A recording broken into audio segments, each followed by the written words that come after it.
सीधे शादी का ऑफर लेके आ जाते हैं कि हम तो आप ही से शादी करेंगे। ओ गोरी चोरी चोरी, ओ गोरी चोरी छिपे, ओ गोरी चोरी चोरी मिलल देखा ठीक नहीं खे। देवी जी से ही शादी करनी है और जब तक कि देवी जी निकलेंगी नहीं घर से तब तक मैं जाऊंगा नहीं। जर्मनी गई हूँ, हंगरी गई हूँ, डेनमार्क गई हूँ और मैं ब्राज़ील गई हूँ। अभी तक मैंने शादी की नहीं और भविष्य में भी मैं करूँगी कि नहीं करूँगी इसकी भी कोई गारंटी नहीं है। डीजे बजावा नाचा हो ये बवाल, आई लहोले हो, आई लहोले हो, होता खूब धमाल। पूरा भारत होली मना रहा है, लेकिन इस महान पर्व की शुरुआत जिस मिट्टी से हुई है वो पूर्णिया की मिट्टी है और सबसे बड़ा होलिका दहन भी पूर्णिया में ही होता है। और पूर्णिया के बनमनखी में प्रहलाद स्तंभ है, वहाँ प्रतिवर्ष होलिका दहन होता है और उसमें कई बड़ी बड़ी हस्तियाँ आती हैं और उनका प्रोग्राम भी होता है। इस बार खास प्रोग्राम में आई हुई हैं प्रसिद्ध भोजपुरी गायिका देवी जी। खास मुलाकात कोसी आलोक न्यूज के साथ है। हम उनका होली के अवसर पर खास स्वागत भी करते हैं। मैम, आपको बहुत बहुत बधाई है, शुभकामनाएं हैं। Thank you so much. और आपसे हम जानना चाह रहे हैं, चूँकि आपका पूर्णिया भी कई बार प्रोग्राम हुआ है, आप यहाँ आई हैं, क्या कहेंगे आप उस जगह पर प्रोग्राम करने जा रही हैं जो कि भारत का सबसे प्रसिद्ध जगह एक तरह से मान सकते हैं, और होली की जो शुरुआत हुई है उस जगह के बारे में कहा जा रहा है कि वो वही है। ऐसे लोगों की मान्यता है, हालांकि ऐतिहासिक ऐसा कुछ प्रमाण नहीं मिल रहा है, लेकिन लोगों की मान्यता यही है। देखिए वॉट एवर, देखिए कोई भी जगह पे कोई बातें होती है तो उसमें सच्चाई भी हो सकती है। और मुझे बहुत खुशी की बात है कि जो भारत का जहाँ से होली शुरू हुई है उस जगह पे मेरा आगमन हुआ है, तो मुझे इस बात की बेहद खुशी है। और मैं देख रही हूँ कि इस बार जैसे 2 साल से लोग काफ़ी घर में बंद थे और अभी थोड़ा कोरोना भी कम हुआ है, तो लोगों में खासा उत्साह देखने को मिल रहा है और मेरे शोज़ भी काफ़ी ज़्यादा हो रहे हैं। अच्छा, 2 वर्ष तो लगभग आप लोगों को थोड़ा परेशानी का सामना करना पड़ा होगा, लेकिन अच्छी बात है कि हम लोग अब कोरोना से लगभग निकल चुके हैं जी। ये किस तरह का प्रोग्राम आज वहाँ करने जा रहे, देने जा रहे हैं, और दर्शकों को क्या कुछ कहना चाहिए? देखिए, जैसे कि ये प्रोग्राम होली का महोत्सव है तो इसमें डेफिनेटली शुरुआत में होली के गाने से करूँगी और होली के ही रंग में सब सराबोर होने आ रहे हैं और होली मना रहे हैं तो होली के गाने ज़्यादा होंगे, लेकिन वैसे वो गाने भी होंगे जिसे लोग काफ़ी पसंद करते हैं, क्योंकि मैं गायिका हूँ तो मेरे गाने भी सुनना चाहते हैं, तो वो जो भी दर्शक सुनना चाहेंगे मैं उसे सुनाऊंगी। जनरली आपके बारे में खास तौर से ये धारणा है कि आपका जो भी गाना होता है वो परिवार के लोग बैठ करके सुन सकते हैं, उसमें ऐसा नहीं लगता कि देवी का है तो लगा दो, तो ऐसा उनका कौन सा गाना है, ऐसा कुछ सवाल नहीं आता। तो इस बात को किस तरह से देखते हैं आप? मुझे इस बात की बेहद खुशी है कि मेरे मतलब चाहने वाले घर परिवार में हैं लोग, और मैं इस बात को महसूस करती हूँ कि जहाँ भी जाती हूँ लोग मुझसे यही कहते हैं कि मेरे पिताजी आपके फ़ैन हैं, मेरी माताजी आपकी फ़ैन हैं, या कुछ लोग कहते हैं कि मेरे दादाजी आपको बहुत सुनते हैं। तो मुझे काफ़ी संतुष्टि मिलती है कि वैसा वर्ग भी मेरा फ़ैन है जो मतलब घर परिवार के जो लोग हैं। माँ किसी की फ़ैन है, यानी कि किसी की माँ तो अच्छे गाने ही सुनेगी, तो मुझे लगता है कि ये मेरी जिसको आप बोलेंगे कि एक उपलब्धि है। और शुरू से मैंने इसका ज़रूर ध्यान रखा कि मैंने जब भी गाने गाए तो उसके लिरिक्स पे और उसके म्यूज़िक पे मैंने ध्यान रखा कि वैसा होना चाहिए जो कर्णप्रिय धुन हो और जो शब्द ऐसे हों जो समाज पे अच्छा प्रभाव डाले। स्वर है उनका वो भी एक्सेप्टेबल हो कि लोग एक्सेप्ट कर ले। अच्छा, ये कहेंगे कि जिस तरह से अभी भोजपुरी के गीत आ रहे हैं और काफ़ी लोग पसंद भी कर रहे हैं, लेकिन कुछ वर्ग ऐसे भी हैं जिनको लगता है कि नहीं, ऐसा नहीं होना चाहिए। आपकी क्या प्रतिक्रिया है? बिल्कुल, भोजपुरी की जो आज स्थिति है वो तो काफ़ी जिसको बोलेंगे कि शर्मनाक है, और हम सभी जो बिहारी भाषी हैं जो भोजपुरी भाषा समझते हैं उनको बहुत दुख पहुंचता है इस तरह के गाने सुन के, क्योंकि हमारा जो इतिहास है भोजपुरी का वो बहुत समृद्ध है। आप देखेंगे जो हमारी परंपरा के गाने हैं, आप माता बहनें जो गाने गाती हैं कई बार शादी विवाह के, तो आपके आंखों में आंसू आ जाएंगे, इतने मार्मिक गाने होते थे। भिखारी ठाकुर जी, महेंद्र मिश्र जी, ये इन लोगों ने जो गीत लिखा या नाटक किया उससे समाज में एक अच्छा परिवर्तन देखने को मिला। समाज को इन लोगों ने चेंज कर दिया अपने गीतों से, अपने और अपने क्या बोलते हैं, अपने नाटक के माध्यम से।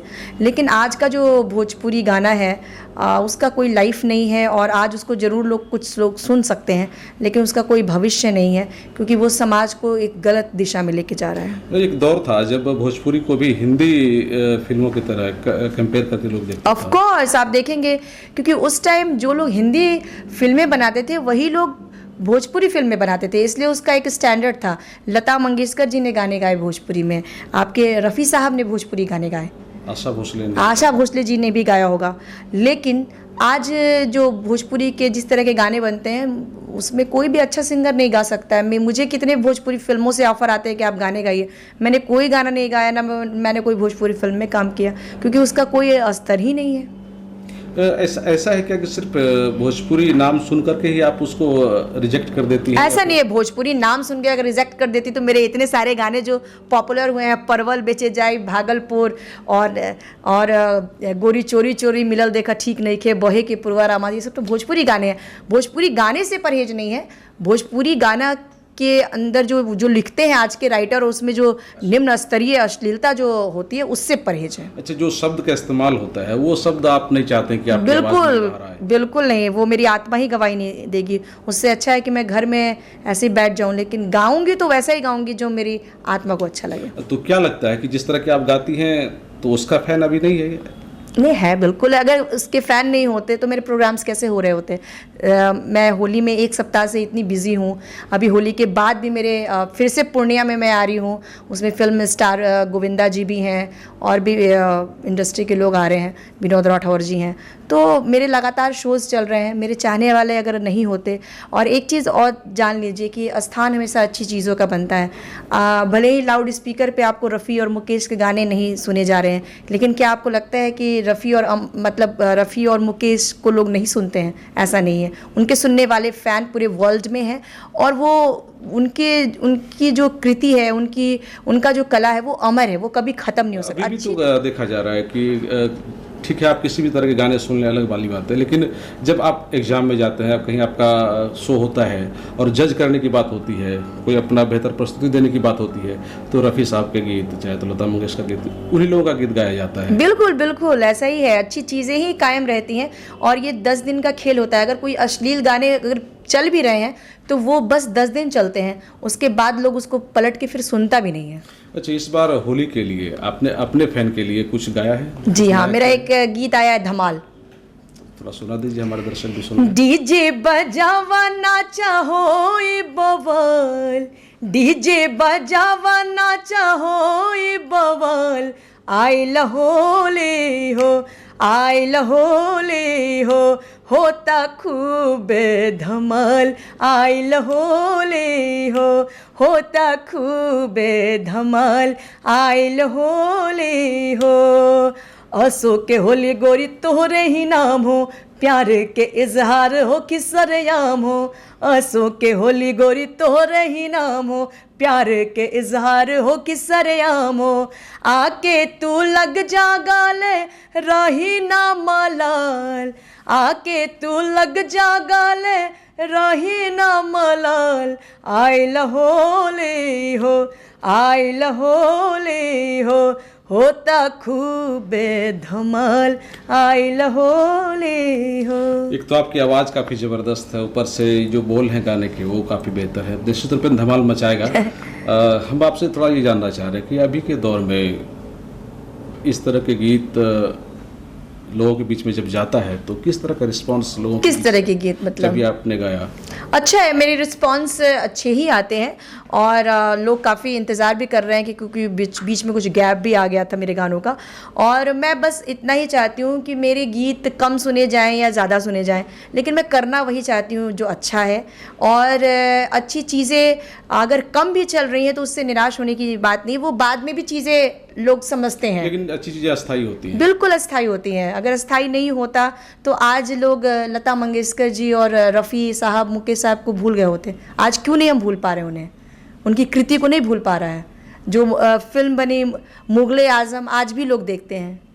सही बात है, देखते हैं। जी हाँ। तो अच्छा, आपसे मैम जानना चाहेंगे कि ठीक है, आप तो खुद एक अच्छी सिंगर हैं, लेकिन जब आपको लगता है कि किन्हीं का गाना सुनना चाहिए तो किन का सुनती हैं? देखिए, मैं इतने हिंदुस्तान तो भाई संगीत में बहुत रिच कहा जाएगा, इतने अच्छे अच्छे सिंगर हिंदुस्तान को मिले हैं।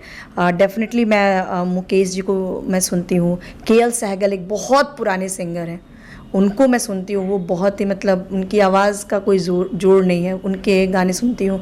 आबिदा परवीन जी को सुनती हूँ, रेशमा जी को सुनती हूँ, रफ़ी साहब को सुनती हूँ।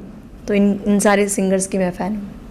आपने इतने पुराने सिंगर्स के नाम बोल दीजिए कि अस्थायी तौर पे सही में मील का पत्थर है वो लोग, लेकिन आज के दौर के जो युवा हैं शायद उनको लगता है कि किनका नाम बोल दिया गया। तो निश्चित रूप से ये अपने आप में बहुत अच्छी बात है कि आप वैसे बड़े बड़े सिंगर को सुन रहे हैं, तभी तो आप इतना अच्छा बेहतर तरीके से गा भी लेती हैं। अच्छा, ये भी जानना चाहिए कि आने वाले दिनों में अब और क्या कुछ करना चाहती हैं?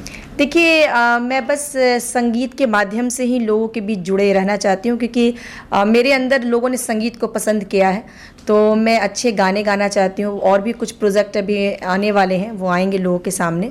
और बस स्टेज शोज़ जो भी मुझे मिलता है मैं उसको बहुत अच्छे से करती हूँ। मैं अपनी ज़िंदगी में ये मानती हूँ कि कोई भी कार्य आपके जिम्मे है उसको अच्छा से करना चाहिए। अगर आप अच्छा से करेंगे तो कभी भी आप कभी भी पीछे नहीं रह सकते हैं। तो जो भी काम आपको मिलता है उसमें 100% देना चाहिए। तो मेरी यही कोशिश होती है कि जो भी काम मुझे मिले, जो भी स्टेज मिलता है उसमें मैं 100% अपना परफॉर्मेंस देती हूँ। अच्छा मैम, आपका वो कौन सा गीत है जिसको कभी आपने गा दिया तो दर्शक कहते वंस मोर? हाँ, डेफिनेटली बहुत सारे, जैसे यारा मेरा एक गीत है, राजधानी पकड़ के आ जाइयो, अइले मोरे राजा, इवन छठ के जो गाने हैं, जोड़े जोड़े नारियर तो ये चढ़ई बोना, तो ये तमाम गीत काफ़ी ज़्यादा पॉपुलर हैं और हर स्टेज पे मुझे गाना होता है। चोरी चोरी मिलल देखा ठीक नहीं खे, गजरा वाली, ये सारे गीत। तो निश्चित रूप से हमारे दर्शक भी चाहेंगे कुछ ना कुछ दो लाइनें तो हो जाए उनका। बिल्कुल, एक गाना जो मुझे भी बहुत पसंद है वो सुना।